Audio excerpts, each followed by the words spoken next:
Bienvenue. Aujourd'hui, on va se pencher sur une théorie assez folle. Une théorie qui pourrait complètement changer notre regard sur un geste que des millions de personnes font tous les jours, les ablutions. Le simple fait de se laver avant la prière. Absolument. On s'appuie ici sur une série de textes de Safa Kachmaz, et ces textes tissent un lien absolument inattendu entre, d'un côté, un traité de paix vieux de 3300 ans, et de l'autre, la peur du sacrifice humain. Le lien ne saute pas aux yeux, c'est le moins qu'on puisse dire. C'est une exploration qui nous emmène vraiment loin des sentiers battus de la théologie ou de l'archéologie classique. L'hypothèse, en gros, c'est que ce geste, les ablutions, n'a rien à voir avec l'hygiène. Rien à voir. Rien. Ce serait plutôt l'écho, la mémoire corporelle d'une très ancienne stratégie de survie. L'auteur parle d'une terra incognita, une terre inconnue. Et c'est exactement ça. D'accord. Alors, par où on commence cette exploration-là? Quel est le point de départ?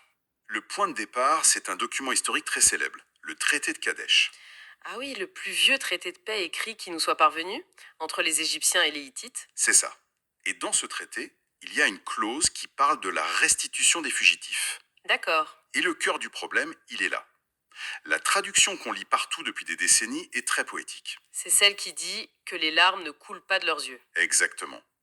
On a toujours interprété ça comme un simple appel à la clémence. Une belle formule diplomatique, quoi. Ce qui semble assez logique pour un traité de paix, une sorte de soyez sympa avec eux. C'est comme ça qu'on l'a lu. Une belle intention, un peu vague.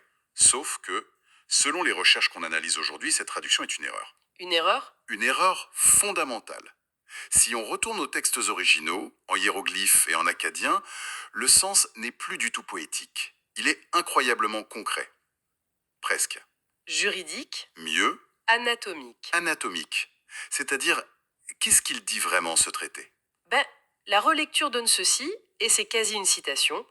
Les yeux, la bouche, le nez, les oreilles, la peau de cet homme restitué ne seront pas touchés. Et ça continue, il ne sera ni battu, ni blessé, ni torturé, ni mutilé, son sang ne coulera pas et il ne sera pas tué. La différence est sidérante. On passe d'une phrase un peu mièvre, ne les faites pas pleurer, À un protocole juridique. oui, un protocole ultra précis qui protège des parties spécifiques du corps.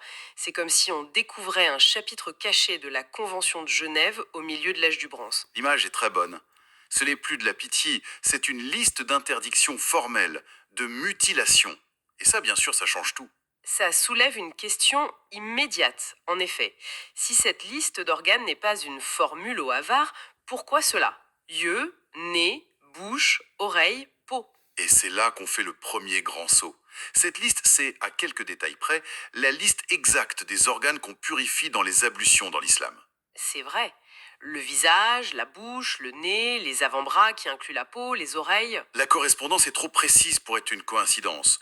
Et la théorie, c'est que ces organes n'ont pas été choisis au hasard. C'étaient les principaux organes votifs des sociétés anciennes. Alors là, il faut qu'on s'arrête un instant. Un organe votif. Moi, je pense aux ex-voto, ces petites statuettes de bras ou de jambes qu'on laissait dans les temples pour demander une guérison. C'est la bonne image, mais il faut l'inverser. L'inversé, ouais. Oui. On offrait une partie de soi non pas pour demander une faveur, mais pour éviter un sort funeste. Dans ces anciennes sociétés, la perfection physique, ce n'était pas un idéal. Ah non. C'était un danger mortel. L'individu le plus parfait, ce que les textes appellent le premier-né mâle sans défaut, était le candidat idéal pour... Le sacrifice humain. Exactement. Il représentait l'offrande la plus précieuse aux dieux. Donc être parfait, c'était avoir une cible dans le dos. Précisément. Et la stratégie de survie, c'était de se rendre imparfait, de créer volontairement ce que les sources appellent un défaut, un coup sourd. Comment ça? Une petite cicatrice rituelle, un doigt coupé, un lobe d'oreille percé d'une certaine façon, n'importe quelle marque permanente vous rendait inapte au sacrifice. Vous étiez en quelque sorte déjà pris, déjà marqué. C'est ça. Offrir symboliquement une petite partie de soi, c'était un moyen de sauver tout le reste. C'est une idée complètement contre-intuitive. La perfection comme condamnation à mort. Mais est-ce qu'on a des preuves concrètes de cette mentalité-là? Oui, et c'est ce qui est frappant. On a un exemple beaucoup plus récent. Dans les écrits de l'époque napoléonienne en Égypte, les officiers français notaient leur immense difficulté à recruter des soldats locaux. D'accord. Beaucoup d'hommes valides étaient considérés inaptes. Pourquoi? Ils s'étaient volontairement mutilés, un œil crevé ou l'index de la main droite coupé. Pour ne pas pouvoir tirer. Voilà, ils se rendaient défectueux. pour échapper à la conscription qui était perçue comme une forme de sacrifice pour un pouvoir étranger. C'est ça. On parle d'une mémoire culturelle incroyablement profonde. Cette pratique du 19e siècle serait l'écho d'une stratégie de survie millénaire. C'est vertigineux. Et une fois qu'on a cette clé de lecture, le défaut protecteur, on peut relire des récits mythologiques très connus. Et ils prennent un tout autre sens. Prenez l'histoire de Jacob. Le combat avec l'ange ou l'homme-dieu. Oui, on présente ça comme un simple combat de volonté. Mais les détails sont étranges. C'est un rituel nocturne qui doit absolument se terminer avant l'aube. L'être divin dit à Jacob, laisse-moi partir car le jour se lève. Il y a une contrainte de temps, comme dans un rituel. Absolument. Et à la fin, Jacob gagne, mais il ne sort pas indemne. Il repart en boitant. Voilà le point crucial. Il gagne, mais il repart avec une blessure permanente à la hanche. Il est devenu défectueux. Et cette blessure n'est pas une séquelle, selon la théorie, c'est l'objectif même du rituel. Il devient imparfait. Et ça lui garantit la survie. C'est l'idée. Il change de statut, il change de nom. Il devient Israël. Sa boiterie n'est pas un échec, c'est le sceau de sa nouvelle destinée. Le prix à payer pour ne plus être sacrifiable. C'est le cœur de l'argument. Et ça éclaire d'un coup des traditions juives qui peuvent sembler obscures. Comme quoi? Le serment qu'on prête sur l'os de la cuisse. Ça fait directement référence à cette blessure. Ou l'interdit de consommer le nerf sciatique. Ce n'est pas juste une coutume, c'est une commémoration. La commémoration que la survie a été obtenue par un défaut. La blessure devient un signe d'élection. Et cette obsession pour l'intégrité du corps ou sa modification, c'est très ancien. Extrêmement. Bien avant Jacob, on a les cylindres de Gudéa, de Lagash, en Mésopotamie vers 2100 avant notre ère. Pour décrire le roi parfait, l'élu des dieux, la formule qui revient c'est l'homme dont les mains et les pieds sont en place. Cette insistance sur l'intégrité totale, Suggère que c'était la condition pour un statut spécial, et donc potentiellement le plus exposé au sacrifice. d'accord. On a donc cette tension fondamentale. Perfection, danger, contre défaut, salut. Comment cette dynamique a-t-elle pu façonner les grandes religions? La théorie propose une dualité, deux très anciennes visions du monde qui s'affrontaient. Pour simplifier, il y a d'abord ce que l'auteur appelle la tradition isaïque, Isaïque, comme le prophète Ésaïe, Exact. Isaac. plutôt comme Isaac, oui, le fils parfait qui a failli être sacrifié. Cette tradition, associée aux peuples acadiens, valorise la perfection absolue. Le corps doit rester intact. Pensez au fleuve, à l'eau douce, froide. D'accord, c'est le culte de l'intégrité, le corps intouchable. Et l'autre vision, c'est l'opposé. Exactement. C'est la tradition mosaïque, associée aux Sumériens, et c'est celle du survivant. Elle est liée à la mer, l'eau salée, à l'eau chaude, au chaudron. C'est la théologie du défectueux qui a survécu. Donc, si je résume, on a la team perfection d'un côté, Oui, et de l'autre, la team survivant, où la cicatrice est une sorte de bouclier, une assurance vie. c'est une excellente façon de le voir. Un bouclier, voilà. Le défaut, vous sortez de la liste des candidats.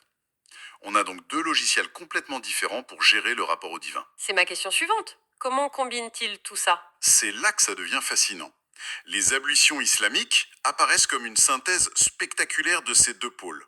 D'un côté, le rituel utilise de l'eau, et de préférence de l'eau froide, naturelle. Ça, c'est l'écho de la tradition isaïque, la pureté, le fleuve, le côté team perfection. C'est ça. Mais de l'autre, Sur quels organes on se concentre? précisément sur les fameux organes votifs du traité de Kadesh. Le visage, la bouche, le nez, les mains, les pieds.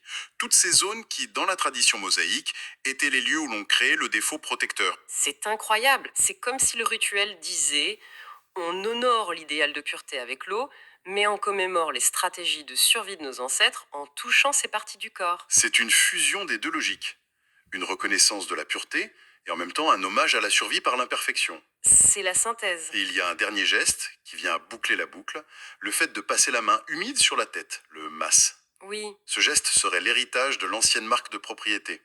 Le stigmate composé sur un esclave, un animal ou une personne consacrée à un dieu. pour dire celui-ci est déjà pris. Exactement. Il appartient à quelqu'un. Il est hors marché. Il ne peut plus être sacrifié.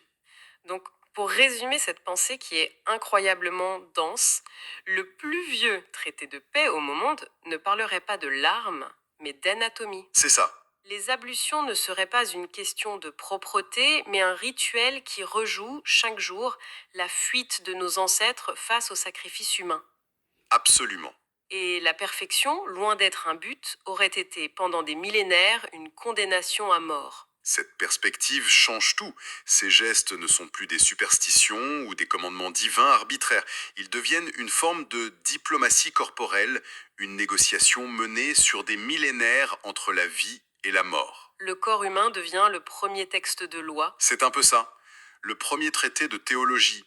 Se laver le visage, ce ne serait donc pas enlever la poussière, mais réaffirmer son statut de survivant, de non sacrifiable. C'est une vision incroyablement riche d'un geste qu'on pourrait croire anodin, Ça suggère que nos rituels les plus simples sont peut-être les plus profonds. qui sont des archives vivantes de peurs et de solutions que nous avons complètement oubliées. Et ça nous laisse avec une dernière pensée, pour prolonger la réflexion.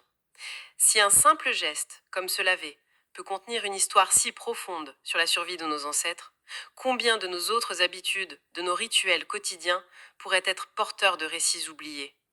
Quel traité invisible honorons-nous chaque jour sans même le savoir?